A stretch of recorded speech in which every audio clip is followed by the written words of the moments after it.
Hi, I'm Coach Troy from Metro Lutheran Ministries Financial Opportunity Center, here once again to talk about your money. Now, today we're going to talk about why. Think about this word, why. As a financial coach, I've often used this word to help my clients come to grips with their debt and their budgets and all sorts of possible actions that they might be trying to take to address their financial health. Why? Well, I was this many years old when I finally realized that I've been doing it wrong. You see, I've been using it the way so many people use it. Basically asking to think of the reason or the purpose. Why did the chicken cross the road? What that really means is, what was the reason that the chicken crossed the road, or what was the purpose of the chicken crossing the road? And the reality is that that's not a very helpful question. I mean, if we're asking somebody who's struggling, why do you want to pay off your debt? It's generally going to get the answer of, so I don't owe so much money.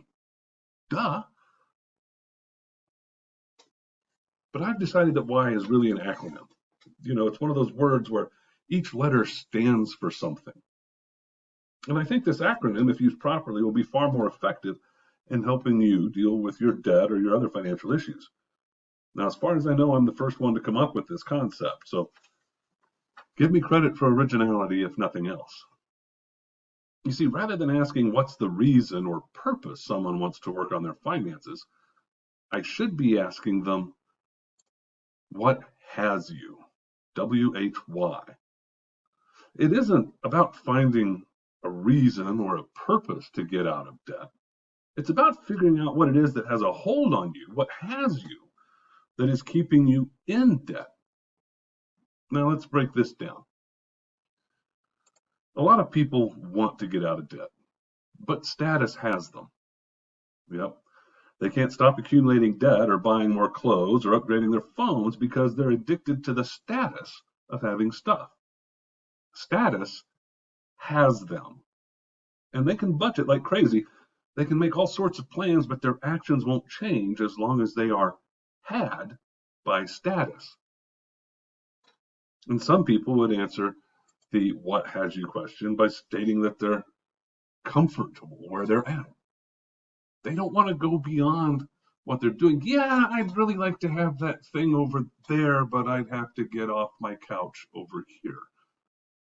Some people will tell you that their lack of a diploma or a degree will keep them from getting a good job. They won't put forth the effort it requires to change because they've been had by the idea that they can't get it. I've dropped out of school, therefore I'm not capable of being a student. And they just feel beat up. But what if the thing that has you changed? I mean, on the other hand, if the answer to what has you is my child's future, or in my case, my granddaughter's future, you might find that you're motivated to make some serious changes. I remember being asked once in a workshop if I would walk across a balance beam between two buildings. Nope, I said I hate heights. But then they asked, would you do it if your toddler was on that other building walking towards the edge? And then suddenly, I wasn't afraid of heights. I would have run across that balance beam to save my child. Now, if you're struggling to explain the reason for your failure to follow a budget or to stick with a payment plan, perhaps you need to investigate the what has you version of the question, why? You see, the secret to success is simply that those who are able to get their finances under control are had by a vision of something bigger than anything else. What has them is a desire for something that makes them not get their nails done and instead use that money to pay for a debt.